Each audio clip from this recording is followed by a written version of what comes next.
thank you for coming again. You're welcome. You know, it's always sunny when you come. Seriously, it's been sunny all 3 days you've been here. That's right. I didn't even think of that. That's wonderful.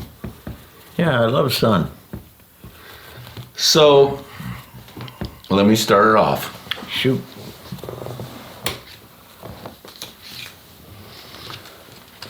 Talk about this. Oh, that's my favorite bumper sticker of all time. I saw it in 1975 in the Washington, D.C. area. It was blue and white. And I thought, that says it all. Let's show it again. Give a damn. Yeah, give a damn. Don't tell me you don't give a damn. Tell me you give a damn.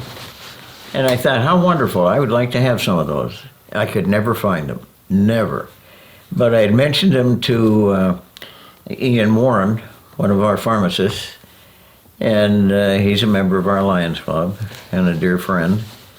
And one night, about maybe 9 o'clock, it's dark, it's yucky weather, and there's a knock on the door, and I open it, and there's Ian. And I said, "Hi, Ian, come on in." "No, I don't have time. Here." And he thrust this stack of give a damn bumper stickers into my hand. And I give them out to special people. Yeah. Because I think it says it all. Well, Vicky was polite. I put it on Vicky's refrigerator when she came home. She was quite flattered. Oh, super. Wonderful. Yeah. So in what ways do you give a damn here on the Key Peninsula? How have you cared? What is important to you since you've retired and been out here?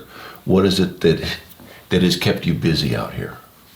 Well, before we get into that, let me mention that shortly after we got here, our son, 19 and a half years old, who was at Washington State, wanted to be a doctor, physical doctor, came home with his roommate and a friend, and that was the one day that I had not programmed to stay home because I was off helping a friend of mine from United Airlines. And as we drove across the Purdy Causeway, it was a beautiful day, except the water was mean. And I remember saying, "I sure hope the kids haven't taken that sailboat out, Bud." Well, when we got home, I said, "Where are the kids?" And Janice said they went down to Penrose Point State Park. And what had happened was Marshall had used the sailboat, and which was a little speedy thing. And the other two boys had taken the canoe, and they'd gone down to Penrose Point State Park, which we can get to in 20 minutes from our house paddling. And they decided they needed a Frisbee and they needed some munchies. And so Marshall sailed the boat home, got the munchies, got the Frisbees, and started to sail back. And it was a beautiful day, and lots of people had their binoculars out watching. And the wind, as you come around the corner there, did a 180 on him. This is what I'm told. And he had trouble controlling the boat and having the same temperament as his dad and being a much better swimmer than his dad.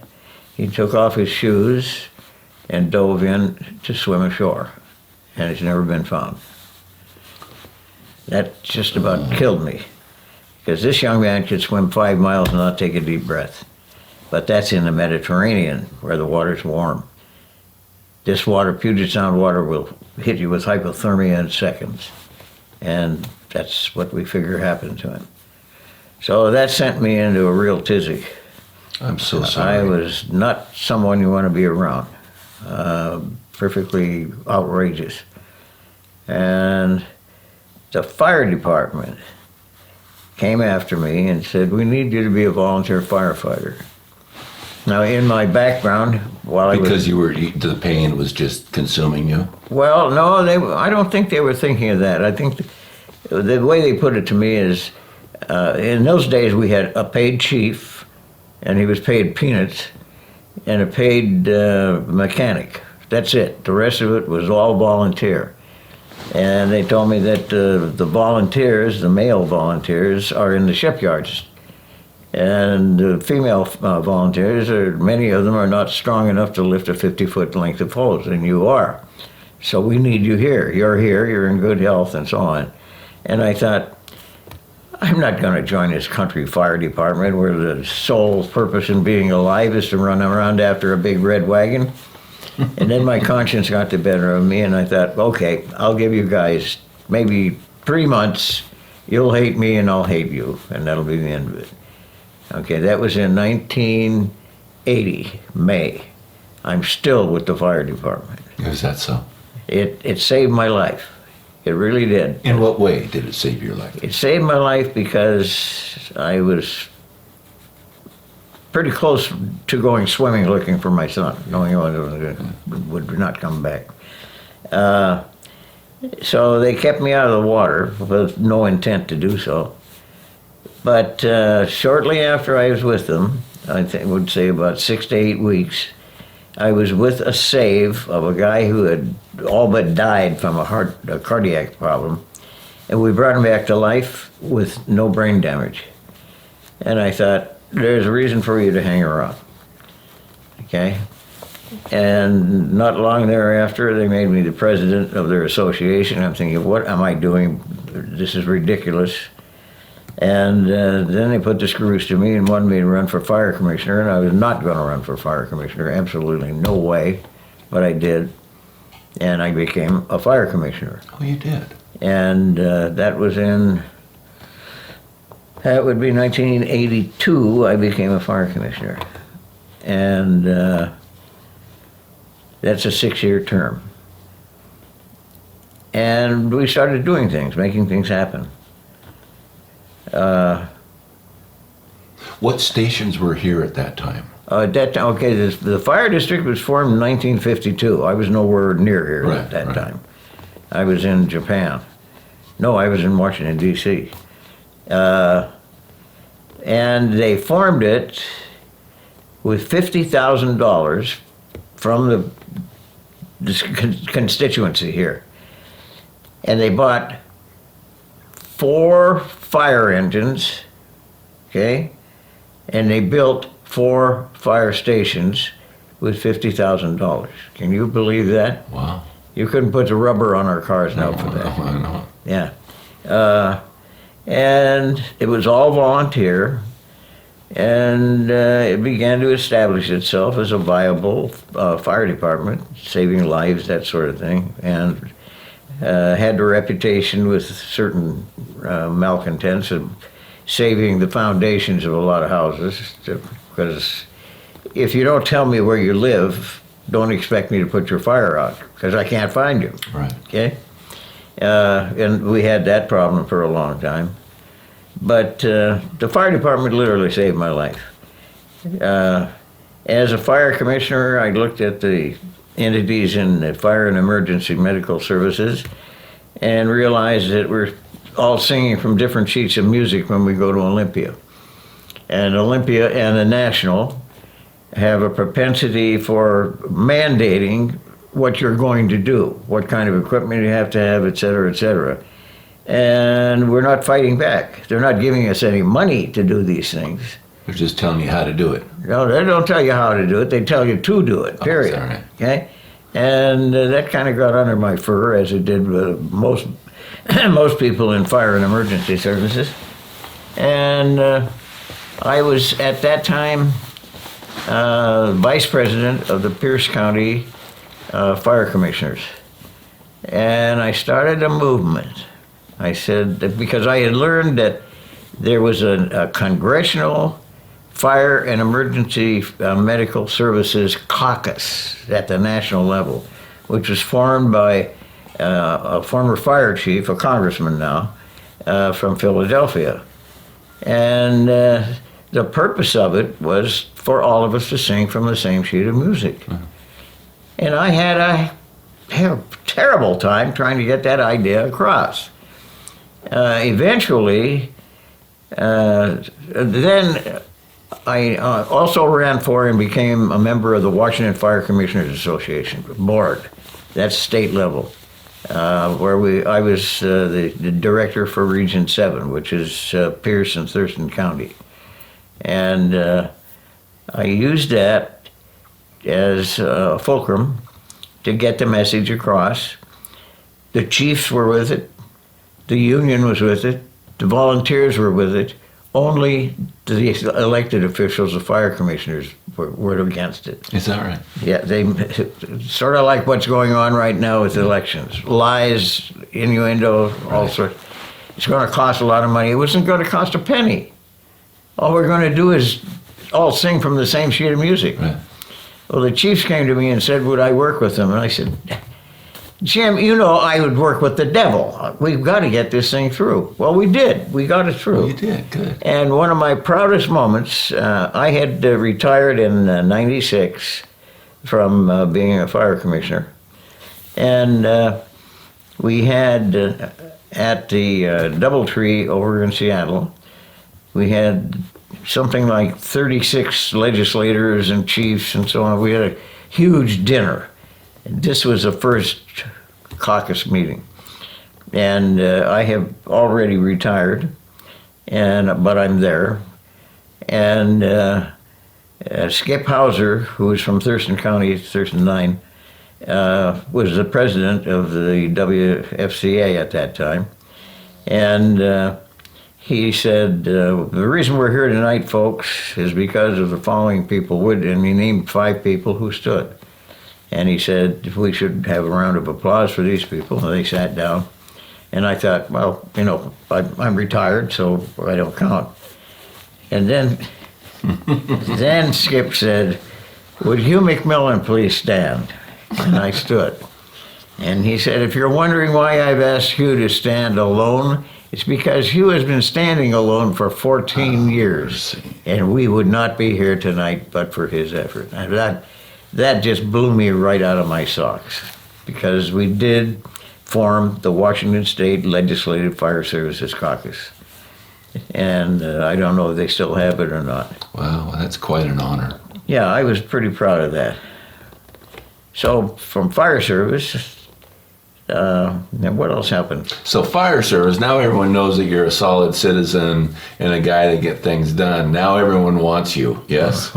Well, the next thing that happened is I get a call from Reese Wood, who's now passed away. Wonderful man.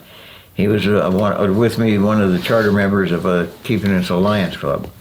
How did I become a Lion? Chance and I are having a sandwich or something at what was then the Huckleberry Inn, which is now the Sombrero. Yeah. And a lot of noise behind the wall. I'm wondering, what's going on there? And all of a sudden the doors burst open, a bunch of men come pouring out, and I recognize a couple of them.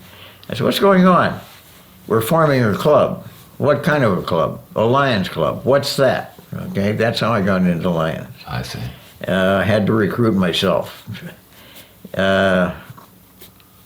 Anyway, one day I got a call from Reese because 3 young men, high school age, had bashed up all the windows that they could reach of our school buses in the parking lot. That's a lot of money. And then they came over to KPMS and bashed up a bunch of computers. Wow. And Reese called and said, let's bring a class action suit against the families because they're responsible. They find the kids then? Yeah. And I said, well, let's talk about it. Within an hour, how this happened, I will never know. Como, Channel 4, was on the phone with me. They want to interview me. And the CIA guys don't like being interviewed. No. Okay. But I thought, okay, this is a pretty good cause. So I called Reese and said, we're going to be interviewed. No, we're not. Reese, you got me into this. You meet me at the Civic Center. Well, he met me at the Civic Center, and he refused to go on camera. I went on camera, and they were photographing and questioning for maybe 10 minutes, something like that. And as I drove away, I thought, you idiot. They're going to carefully edit out of context. And they've been known to do that. Make you look like an idiot, right. Make your community look like a bunch of fools. That night I watched it. I was handsomer than Robert Redford. Really? I was more articulate than John Fitzgerald Kennedy.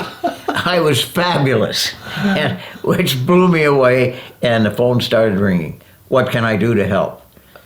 And out of that, we created Citizens Against Crime. And I remember that our first really formative, formal meeting was the 11th of January of 1988, and that was at the Civic Center. And when the meeting ended, we had 124 people there. People were really ticked off, and so they should have been. Crowd, yeah. And one of my friends came up to me after everyone had left and said, I don't want to pee on your parade, Hugh. These people are all excited today. 6 months from now, you'll never see them.